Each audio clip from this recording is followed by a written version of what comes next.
Hello everyone, welcome back to my YouTube channel Dr. Asif Academy. And today we talk about PCR. ठीक है, आज हम PCR के बारे में बात करने वाले हैं. PCR का मतलब होता है polymerase chain reaction. Polymerase chain reaction. इसमें जो हमारा डिजायरेबल डीएनए जो होता है, डिजायरेबल डीएनए के हम मल्टीपल कॉपीज बनाते हैं. क्या बना रहे हैं? हमारा जो डिजायरेबल डीएनए है उसकी मल्टीपल कॉपीज बनाने को कहते हैं polymerase chain reaction. Production of number of copies of desirable DNA as polymerase chain reaction by in vitro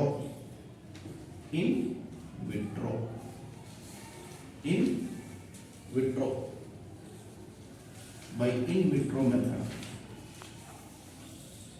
in vitro यानी कि आउटसाइड द बॉडी से हम बोलेंगे outside the body. Living organism में नहीं, लिविंग ऑर्गेनिज्म के बॉडी के बाहर लेबोरेटरी में किसी केमिकल प्रोसेस के थ्रू हम यहाँ पर डिजायरेबल डीएनए के नंबर ऑफ कॉपीज को बना ले रहे हैं, जिसे हम आउटसाइड द बॉडी बना ले रहे हैं, जिसे हम क्या कहेंगे? Polymerase chain reaction. ठीक है. तो ये प्रोसेस के लिए जो डबल स्टैंडर्ड, ठीक है ना, डबल स्टैंडर्ड जो डीएनए होता है, डबल स्टैंडर्ड डीएनए को क्या किया जाता है? पहले ब्रेक किया जाता है. What it means? ब्रेक यानी कि वो दोनों स्टैंड को अलग किया जाता है. सो इसको अलग करना है, फिर अलग करके इसमें न्यूक्लियोटाइड्स को ऐड करते जाना है. उसको नए न्यूक्लियोटाइड्स टेम्पलेट स्टैंड से जोड़ के, जो यानी कि दो स्टैंड जो डबल स्टैंडर्ड डीएनए है ना, उन दोनों को सेपरेट करना है. सेपरेट करके ये अलग होने के बाद इन दोनों को एक सेपरेटली न्यू स्टैंड देना है. तो ये जो ओरिजिनल स्टैंड था उसको टेम्पलेट स्टैंड कहते हैं, और न्यूली सिंथेसाइज एक नया स्टैंड यहाँ पर देना है. तो making double copies of the parental DNA is known as amplification. इसे क्या बोलेंगे? एम्प्लीफिकेशन यानी कि multiplication of DNA. For this multiplication हमें यहाँ हीट ट्रीटमेंट देना है. क्या देना है? Heat treatment. ठीक है, इसको हम क्या बोलेंगे? Heat treatment. हीट ट्रीटमेंट में ये सारा प्रोसेस होता है. एक पर्टिकुलर हीट के टेम्परेचर पे दो डबल स्टैंडर्ड डीएनए सेपरेट किया जाते हैं, और जो न्यूक्लियोटाइड्स ऐड होते हैं वो एक पर्टिकुलर टेम्परेचर पे ऐड होता है. तो हीट ट्रीटमेंट देना है, और इस हीट ट्रीटमेंट में ये सेपरेट करने के लिए या दूसरे न्यूक्लियोटाइड ऐड करने के लिए जो एंजाइम यूज किया जाता है, ऑफ कोर्स उसे डीएनए पॉलीमरेज कहते हैं. क्या कहते हैं? DNA polymerase. यूं के ये डीएनए पॉलीमरेज हीट में वर्क करता है, तो ये स्पेशल टाइप का पॉलीमरेज एंजाइम होता है जिसको हम टैग पॉलीमरेज कहते हैं. क्या कहते हैं? Tag polymerase. इसको टैग पॉलीमरेज क्यों करें? क्योंकि ये हाई टेम्परेचर पे काम करता है, हाई टेम्परेचर पे. और ये टैग पॉलीमरेज एक किस्म के बैक्टीरिया से एक्सट्रैक्ट किया गया है. उसका नाम है क्या नाम है उसका?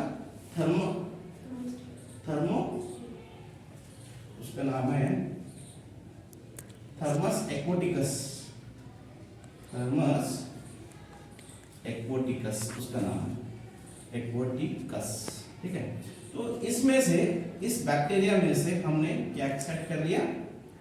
थर्मोस्टेबल एंजाइम, जिसको हम क्या बोलेंगे? Tag polymerase. उसका नाम है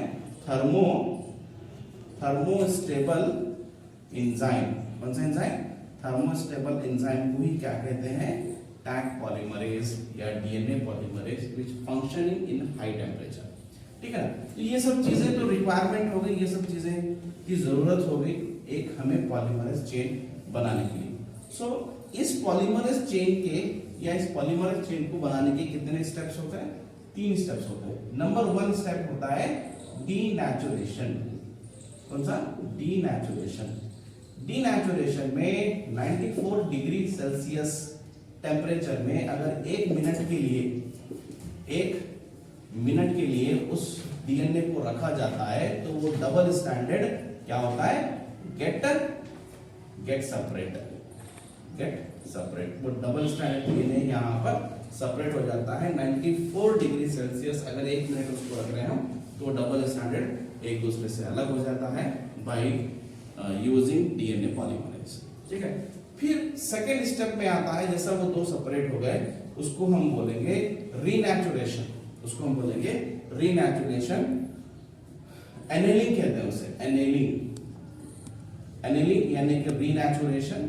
यहाँ दो स्टैंड अगर अलग हो चुके थे तो यहाँ पर आके उसके साथ जुड़ जाता है प्राइमर क्या है? एक एक्सटर्नली लेबोरेटरी में बना हुआ न्यूक्लियोटाइड्स, आर्टिफिशियल बना हुआ न्यूक्लियोटाइड है जिसको हम क्या बोलेंगे? प्राइमर।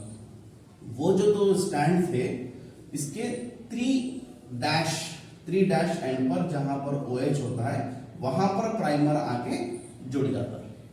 तो ये प्राइमर आके जुड़ने को जो एंजाइम यूज होता है यहाँ पर डीएनए पॉलीमरेज, वो एंजाइम की मदद से ये प्राइमर आके यहाँ जुड़ गया। नाउ इट इज स्टैंड, इसके कॉम्प्लीमेंट्री स्टैंड पे आके इन्हें जुड़ जाता है जिसको हम क्या बोलेंगे? एनेलिंग। ठीक है। जैसा जुड़ गया वो कंटिन्यूअसली सिंथेसाइज होते जाता है या बढ़ते जाता है जिसको हम क्या बोलेंगे? एक्सटेंशन। थर्ड स्टेप क्या है? एक्सटेंशन, यानी कि वो इलांगेशन हो रहा है, जिसको हम इलांगेशन में कहते हैं। ये primer slowly 3 dash to 5 dash की तरफ बढ़ते जाता है। नए न्यूक्लियोटाइड्स आते जाते हैं, जुड़ते जाते हैं इसकी कॉम्प्लीमेंट्री जोड़ी पर, कॉम्प्लीमेंट्री पेयर पर। इसी तरह दोनों साइड होता है ये प्रोसेस। तो अल्टीमेटली एक स्ट्रैंड के कितने स्ट्रैंड यहां पर बन जाते हैं? 2 स्ट्रैंड बन जाते हैं। ठीक है। तो इसी का डायग्रामेटिकली व्यू है यहाँ पर। देखिए ये 2 स्टैंड वाला डीएनए है, डबल स्टैंडर्ड डीएनए। ठीक है। डबल स्टैंड को जब हम हीट दिए ये दोनों स्टैंड एक दूसरे से अलग हो गए। ठीक है। फिर इसको एनेलिंग प्रोसेस में प्राइमर आ गया, जुड़ गया। प्राइमर देखो 3 डैश टू 5 डैश प्राइमर आके जुड़ गया। यहां पर भी देखिए 3 to 5 प्राइमर आके जुड़ गया। देखो डीएनए पॉलीमरेज यानी कि टैग पॉलीमरेज जो थर्मोस्टेबल पॉलीमरेज है, यानी कि हाई टेम्परेचर पे अपना काम करता है। फिर ये एक्सटेंशन है, यहाँ पर वो प्राइमर कंटिन्यूअसली एक्सटेंड होता है, कंटिन्यूअसली एलॉबरेट होता है, इलांगेट होता है toward it's target nucleotides add होते जाते हैं और अल्टीमेटली एक डीएनए स्ट्रैंड के multiple near about 1 million DNA copies हम यहाँ पर आर्टिफिशियली लैबोरेटरी में बना लेते हैं जो हमारा डिजायरेबल डीएनए था। अल्टीमेटली इस प्रोसेस का मकसद ये है, एम ये है कि जो डिजायरेबल डीएनए था हमारा उसको हम आर्टिफिशियली लैबोरेटरी में उसके कॉपीज बना लेते हैं। ठीक है। तो by using tag polymerase enzyme we are multiplying the DNA copies in this 3 step. And in examination अगर 3 मार्क्स के लिए पूछा गया तो ये डायग्राम ट्राई कीजिए बस। अगर 5 मार्क्स के लिए पूछा गया तो ये डायग्राम प्लस इसके 3 स्टेप कौन से? डीनेचुरेशन, एनेलिंग और एक्सटेंशन। ये 3 स्टेप लिख के डायग्राम बना दो, where you get the 5 marks. ठीक है। Thank you.